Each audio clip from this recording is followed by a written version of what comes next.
Prosciutto di Parma, Parma, Italy. This is a special treat today. We're in a producer called Galloni, and we are going to check out some Barolo barrel-aged prosciutto. Yes, Barolo Wine Barrel-aged prosciutto. Check it out. Join us. This is amazing.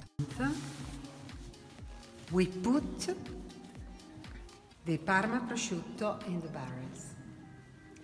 And the result, together with the mixture of the wine, it's a very, very sophisticated product because... How long do you keep it in there? How long is it in here for? 3-4 months. So every 15 days, we put them out, we clean, and we put them adding the wine. Okay. Oh, there's wine on the bottom. Yeah.